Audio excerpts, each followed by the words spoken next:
Today's episode is sponsored by Calypso Cigar Shop and Lounge in Richardson, Texas, one of Dallas-Fort Worth's premier cigar lounges. If you haven't been there yet, go check it out. Off of I-75 and Arapahoe, it has one of the largest humidors in the Dallas-Fort Worth area, filled with some of the best cigars on the planet. They also have a beautiful lounge you can sit at and enjoy your cigar. So go visit Matt and the crew at Calypso Cigar Shop and Lounge, located at 1002 North Central Expressway, Suite 589 in Richardson, Texas. And hey, if you're not in the area, give them a call at 972-761-9903. That number again, 972-761-9903. Hey everybody, this is Brandon Luna with Cigars and Cinema, Love to Hate, and Kiefer for Prez. Today's episode is sponsored by Nat Sherman Premium Cigars. With such great cigars in their lineup as the 93-rated Timeless Dominican, 92-rated Timeless Nicaraguan, 96-rated Host Maduro, and the brand new 91-rated Metropolitan Habano, every time you reach for a Nat Sherman, you're going to get a quality cigar. So ask for Nat Sherman Premium Cigars at your local cigar lounge. You won't be disappointed.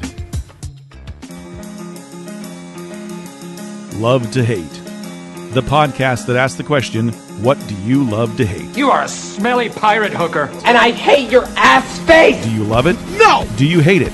Oh, yes! Yes! You stupid, ignorant son of a bitch, dumb bastard! I chart in your general direction! No more foreplay. Hey kids, it's Monday, so it's time for your weekly appointment with Love to Hate. I'm Nick Phillips, kinda. And I'm Brandon Luna. You could call me Philip, one of the two. Huzzah! Huzzah! There we go, he's brought it back. I've never been to a Ren Fair. You've never been to Ren Fair? No. What? No. I went, long story, I ended up watching a bunch of dudes dressed up like that in a park once, having sword fights, and that I really could have phrased that story so much better. But it was a bunch of reenactors in a park. That looks fun to me, and though. LARPing, man, I think they call that. Yeah, live action role play. Is that, it was just bizarre because they stayed in character. So what are you, Dustin Hoffman? It was just weird. Like I can't do this. I can't dress up in costume to go to Comic-Cons. I'm like, that's just a bit too. Plus, it's a period of time that I don't have an interest in. Yeah. At all? Not really. Wow. It wasn't an appealing time. Yeah. I think it's kind of. I like the fact that I'm big, so people would have been, people would think I was wealthy. Right. When really I just can't say no to certain types of food because they're a guilty pleasure, if you will. Oh, that's a good topic. I think that might be this week's topic. Is it? Guilty pleasures. What do you know? Good segue. Thank you, sir. Yeah, you're a pro. So yeah, guilty. There's always something where we begrudgingly talk about things we like, but you don't want to really mention them in mixed company because you don't want people to think you're that person. Right. But really, you kind of are. Maybe that's just a name we give to stuff we like, but we don't want to admit we like. Right. I think there's so this is going to be one of those topics that we're going to get shit for because there's a lot of guilty pleasure music that I like that I really shouldn't like. Okay. And probably fair. Guilty pleasure movies, I think there's more of a people tend to have the same kind of guilty pleasure movies, I think, more so than music. So, yeah, I don't know.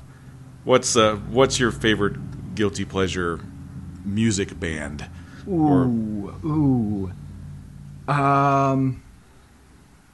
Man.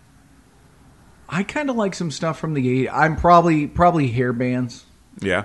I'm definitely not proud of that. That would probably be a guilty pleasure. Is Bon Jovi a guilty pleasure, or are they cool enough that they're not a guilty pleasure? I think they're cool enough. Kiss? Kind of like, yeah, they're cool enough. I think if you had, Barbie Girl, then maybe that'd be... No, I don't like Barbie Girl. Trying to think.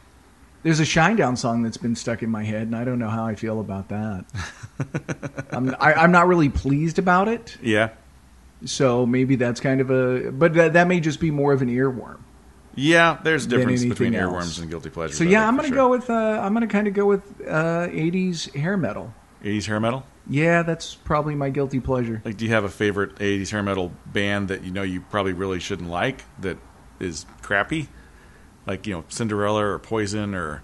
There's some catchy Poison songs. There definitely is. You know, they kind of get stuck in your head and, you know, nothing but a good time. It gets stuck in there.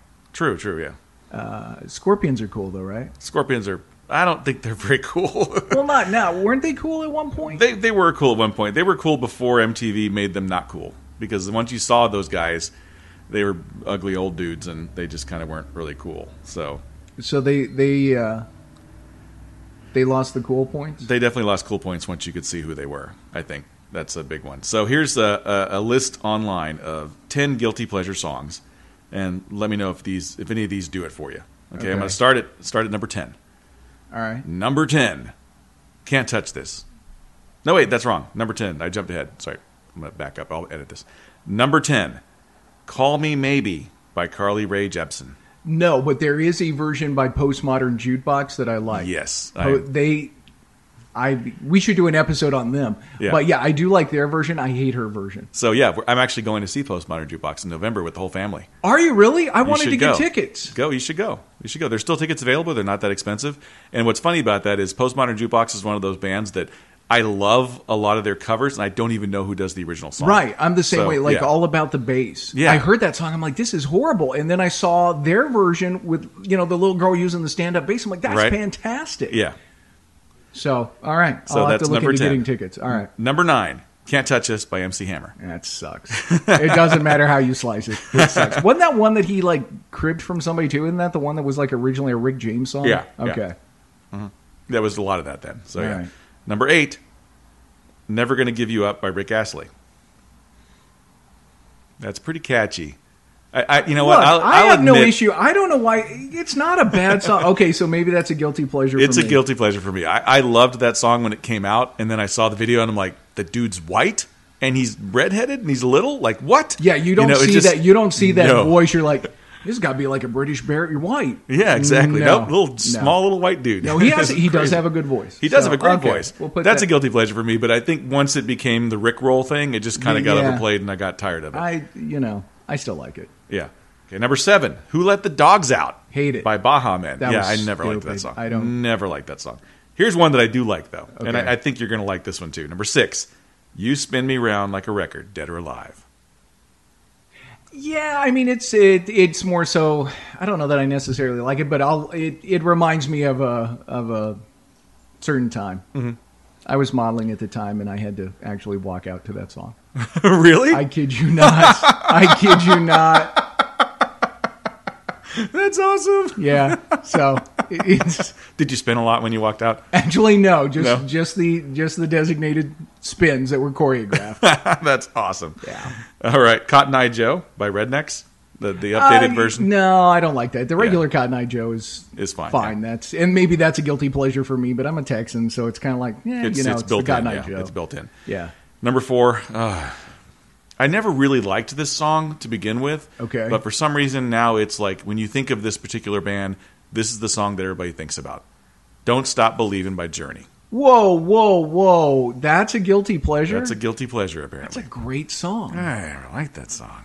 I don't know. I love Perry's vocals. I love him too, but that song was so overplayed. It was overplayed when it came out. So for it to become this big thing now on Glee and everything else, it's just like when you mention it to kids, when you mention Journey to kids now, that's the only song they really know. And there's so many other better Journey songs, I think, than Don't Stop Believing. I do unapologetically love that song. Now, I can hear the piano beginning right in my head right now. Have you watched on YouTube, there's a group called Access of Awesome? Mm-hmm. Out of Australia, where they do the 4-chord song, and they start out with that. Yeah, that's greatness, yeah. If you haven't seen it, they're called Access of Awesome, 4 chords. Watch the concert version, not the music video version. Yeah. But go on and watch that because it's great, and you will hear just like almost every song from the last 20 years. Right. Yeah, it's greatness. Number 3, and I love this song, and it got worn out for me, but I like it a lot now again. I don't really consider this a guilty pleasure. My Sharona by The Knack. I like it. Yeah. I don't see that as a guilty pleasure. I think you're okay to like that song. Number 2, Wake Me Up Before You Go by Wham. Yeah, that'd be a guilty pleasure. But to me, voice. I mean, I was high school in the 80s when that came out, so that's very... To me, that's just very reminiscent. I can picture, okay, here's what I was doing. I was driving around with my friends and it came on. So that's one of those. Okay, so I'm gonna tell you a little story here right. about how I found Wham. So I was working at an HEB, which is a grocery store for people who don't know, in the Texas area. And back then, this is in the 80s, mind you, there wasn't really Blockbusters. Blockbuster was sort of becoming a thing, but it wasn't really a thing. So in grocery stores, you had a small video section where you'd rent your movies, and I worked at the video section. So it was the video section, but it was also the section where you turn your pictures in and pick them up. So it was the photo counter. It was also the cologne counter, and it was also the record counter. So they actually had records at an HEB. I remember that. So I was in charge of all that. So I'd do all the ordering and everything. And one of the things that they had on the list for me to order was this UK chart album that came out once every quarter. And basically what it was it was a 2-album record thing. It was like 2-set album with a magazine. And it was really inexpensive, so that was the reason why I got it, because I was interested in listening to this stuff. So it came through, and it was basically all these European bands that you never heard of that really hadn't gotten a whole lot of play in the U.S., and one of them was Wham. But it was pre-Wake Me Up Before You Go Wham, which was like they were doing the 50s thing. They had the white shirts and the jeans and the flipped-up cuffs. Was it Music from the Edge of Heaven? No, it was before that. This is Wham. This Fantastic? Was that the album? It probably was Fantastic. Yeah. Okay. So it was the Young Guns and a bunch of that stuff. But they looked like greasers from the 50s, and they kind of had they did their version of Love Machine. I'm just a love machine. That one. So it was kind of greaser look, but kind of disco-y kind of sound.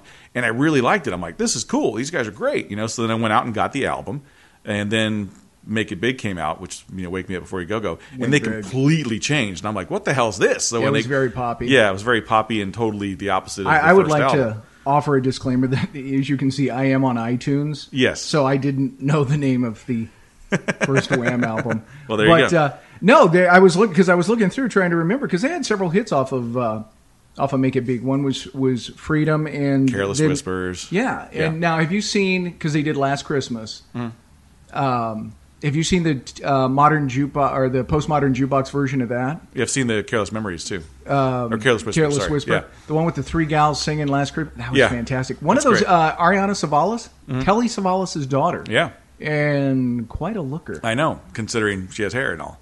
So you wouldn't expect that for his daughter. You really wouldn't know. No. You'd think that it's a girl. So number 1, Mambo number 5. Always hated that song. I still do. Hated it with a passion. That's not a guilty pleasure. That's one of the worst songs ever. I would put that up there with Who Barbie Let the Girl. Dogs Out? Who Let the Dogs Out. What was that other one that they do in... There's a lot of these line dance songs that are really just annoying, and I can't Electric think of the Slide? one. Electric Slide. Oh, that song is That was so huge in El bad. Paso. You can't go to a dance, you can't go to a wedding, you can't go to anything without them playing Electric that Slide. stupid song. Yeah. And everybody gets in a row and starts doing the stupid dance. And I'm like, this guy can't sing. The song is horrible. It's just horrible. The other one that I can't stand, that I hate with a passion, is, and I forgot it, damn it, because I'm old. Son of a bitch. Oh, Macarena.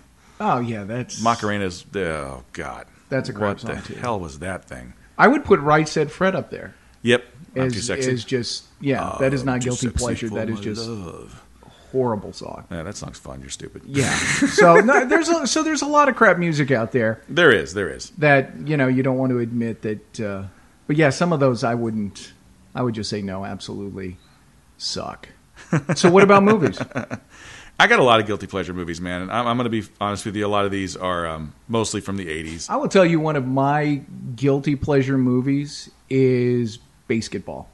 Yeah. Trey Parker and Matt Stone. I will sit and I end up watching it, and then I'm like, why did I just watch that? I would put Team America World Police on that as well.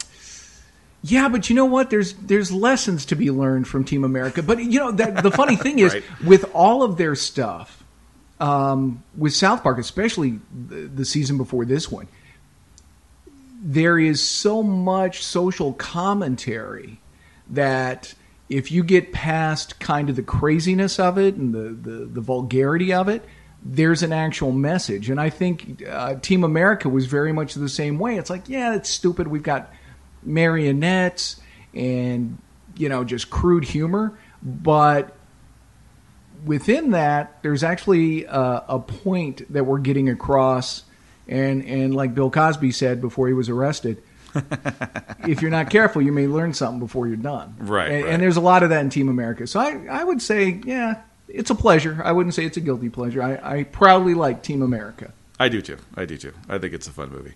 I would list one of my all-time guilty pleasures as Big Trouble in Little China. Okay. I think that movie is hilarious. It was the first time I'd really seen John Carpenter do a comedy, and it just worked for me. And it hit me at the right time. So I was into Hong Kong cinema. I was into Jackie Chan and Bruce Lee. So when it came out, it was really the only American movie that had those elements to it. Mm-hmm. So I instantly wanted to see it. So went and saw it, loved it, did nothing at the box office. But it's definitely it's become a cult classic over time. So that's a big guilty pleasure for me. That makes sense. But it's not a good movie. I mean, it's not. You can say it's not great cinema. No, but it's a fun popcorn movie that it spoke to me at the time, and it still does, and it's still one of my all-time favorites. Did it make your list? Yeah, it definitely makes my list of guilty pleasures. Yeah. Okay. It's one of my if it's a stop down for me. Like if I have 10 movies that I have to take to a desert island with me, that's on there. It's on there, yeah, because it's just so fun. Now I wouldn't take this one to a desert island, but it's a stop down and it's a guilty pleasure. A Few Good Men. Okay. And then I realized it was written by Aaron Sorkin, and suddenly I understood why you liked it. This is why I like it, because of the dialogue. Yeah, very good movie. Yeah, I'm a huge fan of Sorkin's writing. I wouldn't necessarily say that's a guilty pleasure because that was a pretty big hit. For me, it's a guilty pleasure because I don't like Tom Cruise, and I don't think Demi Moore's that great an actress. Yeah, I think on that count, if you look at Tom Cruise being the outcast that he is now, that's definitely considered a guilty pleasure. But so that would be one. Stop down for me is Hunt for Red October, but I don't see it as a guilty pleasure. Yeah, I think that's a genuinely good movie. It's a very good movie, yeah. One of Alec Baldwin's best roles. That and in the beginning of Glengarry Glen Ross. Yes. Which is just, to me, that's just a fantastic... Coffee is for closers. Put the coffee down. Yeah. Another guilty pleasure for me? Yeah. Flash Gordon. Oh, yeah. I love that movie. I'm with you on that one. So stupid. So bad, but so great at the same time. And a great soundtrack. Yeah, it was awesome. You know? Okay.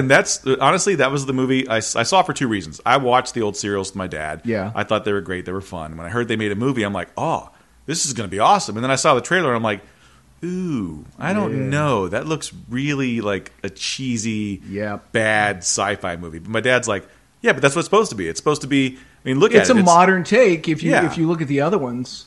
But exactly. I think whereas they tried to make it intentionally cheesy, back with the serials, they were trying to make, good films at that point or good serials, and they just weren't. Right. But Flash Gordon was good. Sam Jones, probably his most famous role. Yeah, besides him showing up again as you as told me about that, and it was like, you know what, Luna, I can't believe I forwarded through to see this. Did you watch it? It no, wasn't. It was great. I didn't find it that great. Oh, come on. Anyway. Boo. Yeah. Boo. We disagree. Yeah. Well, okay. Another guilty pleasure movie, and I don't know if it's a guilty pleasure. I think it was at the time, but now it's become this big thing. And there's two actually in a row here: Office Space and Idiocracy. I think those are both considered guilty pleasures because they weren't successful. I think Office Space is... I proudly admit I like Office Space. Idiocracy, I still don't care for that much, but there's parts in there where it's like, that's pretty close to home. There was actually an article in the Dallas Morning News a few days ago about it, talking about, the film's kind of a mess, but looking at it now and seeing what it becomes, it's one of those where it's almost more prophetic than anything and kind of scary. Yeah. Which segues me to another guilty pleasure, Demolition Man. Oh, yeah. That for me is someone else loves that movie. Yeah, I love that movie. Is a guilty pleasure. That's good stuff right there, yeah. Well, again, very prophetic. I really think the world we live in is going to become like Demolition Man. Oh, yeah. Where, totally. You can't swear, you can't drink, you can't do any of this, you can't have sex. That's the route we're going to. When you have people saying, hey, you can't swear, you can't have tobacco in public parks, like, man, you're just going to legislate everything to turn us into a bunch of automatons, and it's going to take this, this meathead to come back and bring the world back to what it's supposed to be. Saved by Rednecks. That's like the subtitle. Demolition Man. Saved by Rednecks. right. Dennis Leary. He takes a piece of his comedy out, and just sticks it right there in the middle of that movie. He's like, I'll do the movie, but I got to do a rant. You know what? That's actually, oddly enough, that is something that when you have to do, when you're doing your Facebook pages and setting them up. Right. What are your quotes? Yeah. I've got that on here. Yeah. That is my quote. Is the scene from that? That's awesome. Because I just love that he just goes off about, I want to smoke a Cuban cigar and I want to cover myself in green Jello, reading Playboy magazine, run down the street. Why? Because I might feel like it. Right. Yeah. Perfect. Yeah. And still relevant to this day, more so than it was back then. Really, Yeah. And that I love that they're starting to show old movies in theaters again. But I think that and I would love to see that in the theater with the director or with Dennis Leary talking about it and stuff. I think that'd be really cool. And that I love that movement that they're doing that. The Alamo Drafthouse is doing that now. Where they do have a lot of those. That's cool. Here's a guilty pleasure of mine you probably haven't seen. I don't think very many people have seen this, and so I'm going to give some little backstory here. So right before Conan the Barbarian came out, there was a group of movies that came out. They were all kind of trying to cash in on that because they knew it was being made. So this is back before The Asylum. You know what The Asylum is? So The Asylum is a movie company that makes all these knockoff movies that are like instead of Transformers. Are they ones who did Transmorphers? Yeah, those guys. So this was basically that before video. So there was a group of guys that made these movies. Albert Pyun was one of the directors that did these, and it was basically like, okay, we've got Conan the Barbarian coming out. We got 3 months to make this movie. We're going to make it like Conan, but it's going to be on a budget and super cheesy. Right. This one was called Sword and the Sorcerer, and it had Lee Horsley. Lee Horsley was the main guy, and it had the cool Matt Houston, the poor man's Tom Selleck, and it had the cool three-blade sword that shot the blades off. Oh wow! Stupid ass movie. I remember the movie. I haven't seen it, but I the know best thing about it was that it was super gory, super like all kinds of nudity in it, and it was just total knockoff rated R. It's like they took elements from all these movies and stuck it into one movie, and it worked. I mean, it's a really fun movie. Like the beginning sequence is like straight out of Raiders of the Lost Ark. They're going through this cave and they find this thing. It's like the Ark, and it has all these faces on it, and they do this magic spell, and the faces start talking and moving and freaking, and then it's just gory as hell. But it's so fun and so stupid that I actually liked it better than Conan because that was the catalyst for me. It's like I saw that and I'm like, that was awesome, and then I saw Conan and I'm like, it was okay. It wasn't as fun as Sword and the Sorcerer. So that's a big one for me, and I watched the hell out of that movie when it came out, and I still have it to this day. Another one for me is Piranha. I loved Piranha when I was a kid. It was the poor man's Jaws. It was directed by James Cameron. That was directed by James Cameron. It was a low-budget, cheesy thing. I want to say there was a TV version of Piranha or something. There was they remade it recently, and it was a cheesy movie too. But so you got any others? Not off the top of my head that are. No, nothing's popping in. No sci-fi ones? I have a sci-fi one. Battle Beyond the Stars. Battle Beyond the Star. Maybe The Black Hole. The Black Hole's good, yeah. Yeah, The Black Hole, not great, but... So Battle Beyond the Stars is basically Magnificent Seven in space with John Boy as the main good guy. Oh, okay. And the ship had boobs. The boob ship. I know which one. Wasn't... the ship had boobs. Yeah, I can't think of the actor's name. He was... George Papard was in it. Whole bunch of people. I mean, it had a good cast.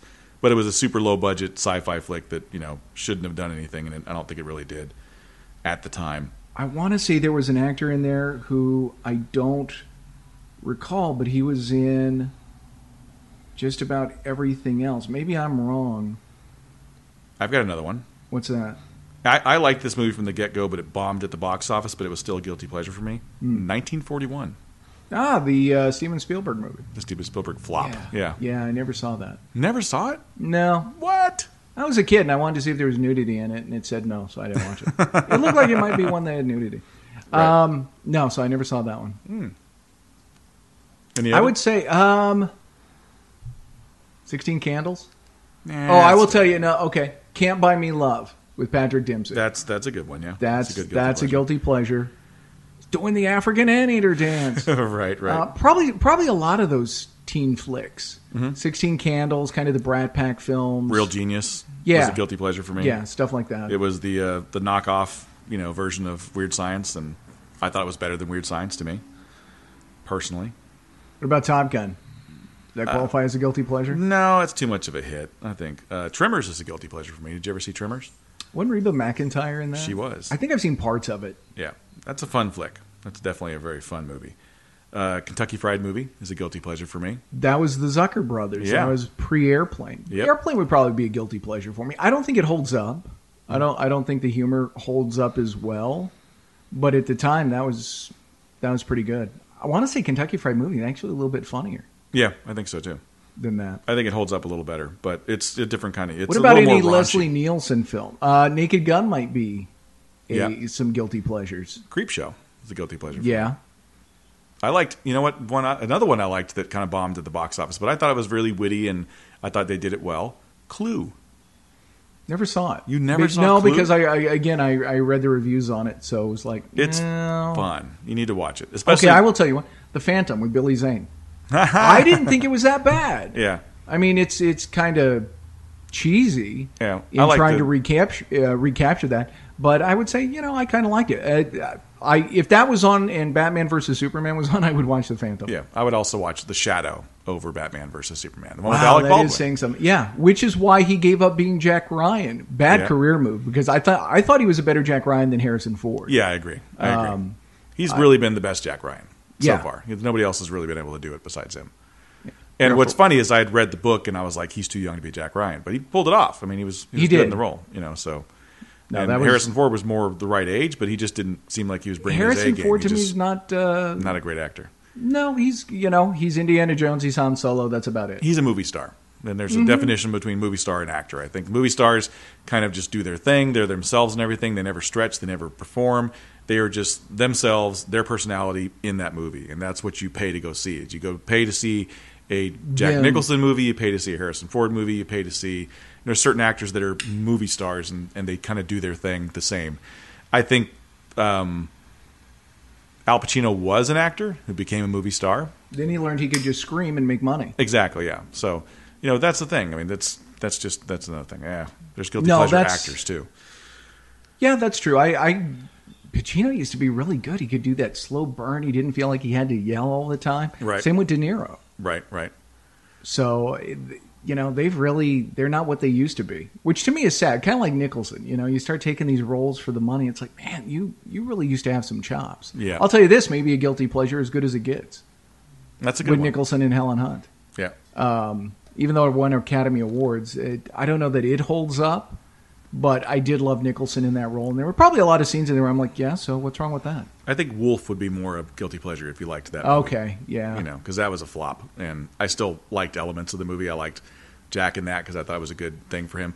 Witches of Eastwick is another one that I thought he Based was on really good in. a John Updike story, Yep. actually. Starship Troopers is another one that is a guilty pleasure for me. No, I can't get in. Although a friend loaned me the book, The book is great. and completely different. Yeah.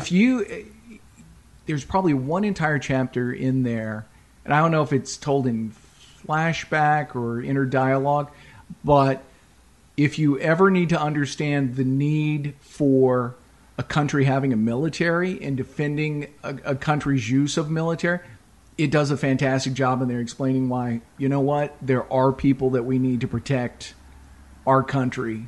And there's a dedication that comes with that.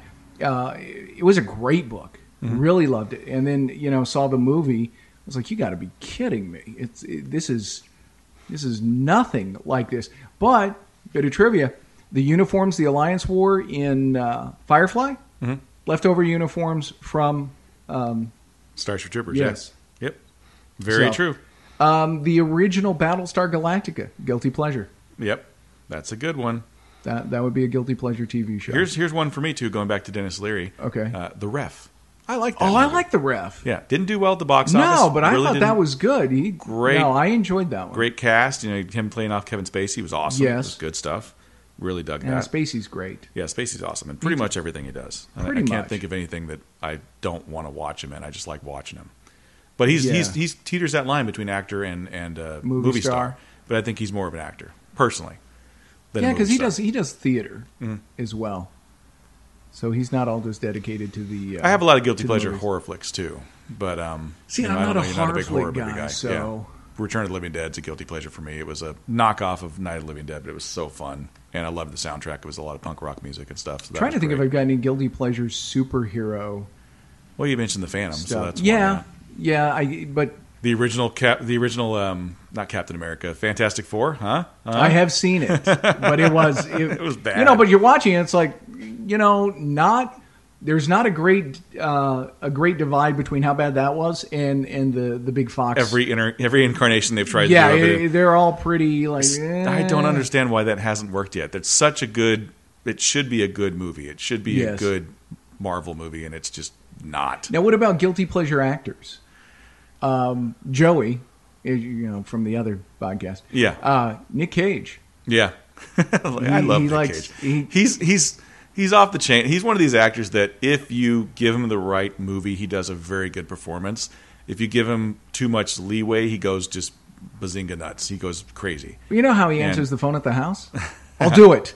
Right. Because he shows up every time I'm on Netflix. It's another movie with Nick Cage and somebody else where it's an action flick. Like, holy crap! Yeah, he just churns them out. He's kind of like the American version of Gerard Depardieu. No. Michael Caine. Michael Caine did everything in creation. He's a good actor, but he got to the point where he was just taking paychecks. I would argue, though, that Michael Caine has done more quality films than Nick Cage ever has. Jaws: The Revenge? Come on. He admitted he did it for Mike, but then he does Harry Brown. Yeah, that's true. So I would argue he's probably done more quality films than Nick Cage has, because he ruined Ghost Rider. Yeah. Oh yeah. He messed up Ghost Rider. He just couldn't do that. The toupee, just everything about it was. And he did 2 of those. Yeah. I never saw the second one. They're doing him on Marvel's Agents of S.H.I.E.L.D. now. I saw a little preview of it, but I didn't get to watch the episode. So it's Hulu. Actually, Ghost Rider's handled pretty well. Yeah, not the main character that I hate on the show. You could say there's definitely guilty pleasure superheroes. I think Luke Cage was one for me. Kung Fu Master was another one. Doctor Strange was never really that popular. I can't get into Doctor Strange. I liked the comics when I was a kid.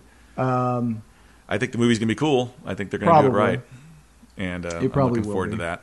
I don't know if I have a guilty pleasure superhero. I think I either like them or I just don't. Well, you didn't like Squirrel Girl or whatever it was. I never dug down that deep on Marvel. Yeah. Now my 2 favorites, Superman and the Spectre, both written by Jerry Siegel, or co-created by Jerry Siegel. So guilty pleasure bands. Do you have specific bands that you mentioned like hair bands, but like are we circling around? We're circling around a little bit, yeah. Well, if you said the Scorpions, and probably the Scorpions would be one. Rock You Like a Hurricane. That's a great song. That's I think. All right, so Journey, I guess, because they were on your list, so they would probably come around. I wouldn't say Wham, really. More so a song. I can't say I'm a Wham or George Michael fan necessarily. I have some bands that I do this though. Like if I find a band that I like, I'll dig deep and I'll get like all their stuff and just listen to it. And the Cult was one of those bands for me. They were like an '80s. They started as a kind of hipster rock band. Yeah, from Britain. They kind of teetered on the line. Yeah, they did. They had that sort of not metal but metal. But then they did that one album, Electric, that was very much like an AC/DC album, but done by these guys. And then they went totally stadium, hair band stuff after that. But they're a guilty pleasure of mine. I still like them a lot. Are they cool enough to not be a guilty pleasure? Because I do like so. AC/DC. Yeah, I think they were talking. There was an interview with Angus Young, I want to say, and they said, "What do you say to people who comment that you've made 13 albums that all sound exactly the same?" He goes, "I take exception. We've made 14 albums that sound exactly the same." Right. And they're still making money. So we just live off the backwards. I just heard Brian Johnson officially now just done, retired, won't be back. So that's sad. We'll see if Axl. I think Guns N' Roses, that doesn't qualify as guilty pleasure. No, they're just straight up cool. They're too big. Yeah. Yeah. Jamiroquai, guilty pleasure for mine. Ooh, my best friend that's her favorite band, or one of her favorites. I like it because they're funky. I like the funk. I can't. A little disco-y, but I like it. Can't get into them. Jet I liked a lot too, and they were kind of that retro rock thing that they did for a while there. They sounded a lot like everybody else, but I thought they were fun. All right. I've got Nerd as How a about guilty Europe? pleasure. Europe's a guilty pleasure for me. The second album, not the first with Final Countdown, the second album. But Robert could be Palmer. because I remember other stuff about listening to that album. Yeah, Robert Palmer, Addicted to Love, Simply Irresistible. I liked his old stuff too before that. Wang Chung was a guilty pleasure for me. That was a band that I found pre that was one of the ones. Them being popular. Yeah, it was pre dance hall days. I found them from that record thing that I had. I actually liked Let's Go better than Wang Chung. Yeah, I hated Wang Chung. Wang Chung was... That song was just everybody Wang Chung tonight. Oh, that was. I did love the line in there where you hear somebody in the background go, tell me what a Wang Chung is. Tell me what a Wang Chung is. Like, yeah, I don't even know. Yeah, no, I like them. They jumped the shark. Though. Katrina and the Waves, Walking on Sunshine. There you go. I dig that. Yeah, that's definitely that's kind of my happy song. It doesn't matter if it comes on the radio. I'm like, oh, cool. It's just very poppy and. Yeah, my happy song for a while was "All I Want to Do Is Have Some Fun" by Sheryl Crow. I got memories to that one too. Yep. I have associations with that, and I think I like it better now than I did then. It got worn out pretty fast then. They were playing it nonstop. Lance Armstrong gave her cancer. Shut up. He did. What? Yeah. How do you can transfer that through? Apparently you can. Jeez. He's a dick. What can I say? Yeah, there's probably some '90s bands that I listen to now that I didn't pay attention to. What's that? Pearl Jam's still a guilty pleasure for me. I stayed with them way too long. They were already past their prime, and I was still listening to them, so they're a guilty pleasure. Breakfast at Tiffany's, the song by Blue October. Yeah, that's a very happy, fun song too. It is. I do like that song. Another one. Wow, what's the name of that damn song? That do do do do do do do do. Very, very happy song. Very lyrically, if you listen to it, it's really depressing. Yeah. It's really depressing. Yeah. God, I want to say I have that on my iTunes probably. It's about drug addiction. It's like, whoa. Yeah. No, I can't picture the girl's name either. Yeah.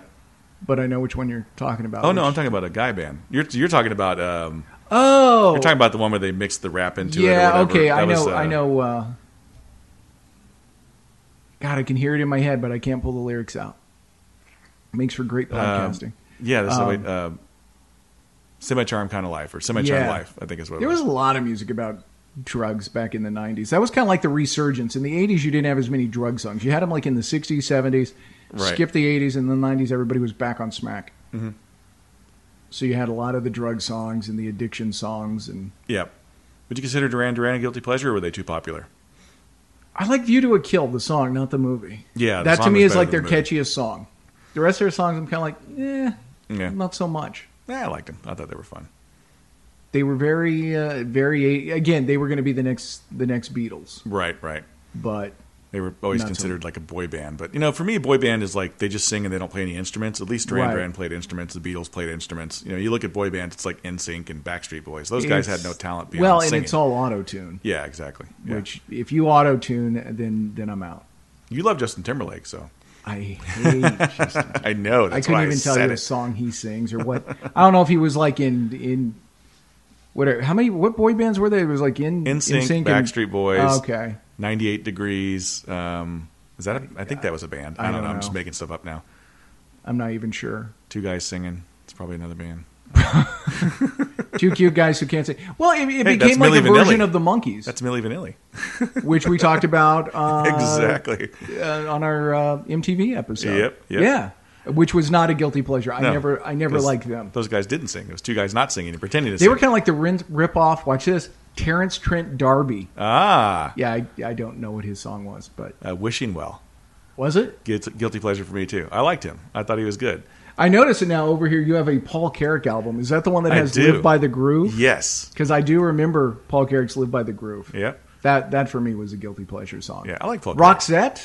Roxette. Wow. Yeah, there you go. You've got the look. No, there was another one they did, Joyride or something. That got stuck in my head for a while. I don't own any of that. No, neither do I. But I don't know if that's a guilty pleasure. I don't know if I'd leave it on if it was on the radio or not. I think that's considered a guilty pleasure because that's like I don't know. There's a lot of those songs back then that people liked, and now they just like absolutely hate them. So, well, I think it's one of those once you find out it's not cool. Yeah. other people start hating it. Like, okay, that's not cool. Like, how many people liked Michael Bolton before Office Space? Right. And his voice isn't bad. It's just his material is so schmaltzy. Yes, kind of like Celine Dion. If you were to just say this woman can sing, yes, but some of the material, it's like it's a little schmaltzy. Yeah. Cher, another one kind of like that. Oh yeah. If I could turn back time. I do like that song. Part of it could be because she's half naked in the video. Right, with her ass hanging out. Yeah, so that's probably Joan Jett, but I don't think she has to be a guilty pleasure. Yeah, I wouldn't say she's a guilty pleasure. There's an alternative universe somewhere where Joan Jett and I have been dating for like 15 years. We date. We're not married. Just kind of do our own thing. But we're a couple. Are you a woman in this universe? No, I think she's gay, right? No, she is. She is not in that universe. Oh, okay, or maybe she is, and I'm just that good. I don't know. It's possible. So yeah, Joan Jett's still cool. Pat Benatar cool. Oh yeah, Pat Benatar's awesome. What about Hart? I think there would be. Their early stuff like Barracuda and what is considered before good. They went pop. Once they went pop, then it's a guilty pleasure time. You can do that with a lot of bands. Look at Styx. I mean, Styx was good back in the Renegade days, and then they got Mr. Roboto time, and maybe Styx for me would always be a guilty pleasure. Just I don't know. Yeah, it was never a huge. I saw Dennis DeYoung live at some thing over in Richardson a couple of years ago for 4th of July. And his piano. It was him and a band, and they did a lot of Styx, and they sounded great. So. I didn't. It was one of those things where okay, I guess I was. Did he play Desert Moon? They played, yeah, of course. His one hit, Sand Sticks. Right. God, that song was awful. It was awful. All right, so we've covered movies. Music? We've covered music. Yeah. A little bit of. Did we cover any TV? I think we did. No. Okay, so let's wrap it with guilty pleasure food. Okay. What do you got? Oh goodness. Guilty pleasure food. Like food I'm not supposed to like, or food that I just absolutely have to have. Like I love it. Food that's disgusting, but you like it anyway. Dim sum. I like dim sum. There's a lot of weird stuff in dim sum. All right, fair point. Yeah. Mine's probably fast food. Fast food is a guilty pleasure for you? I'll probably once in a while. Asian buffet is a guilty pleasure for me. Any kind of Chinese buffet. You and I'll do some damage on that. I will do that multiple times a day and be okay with it.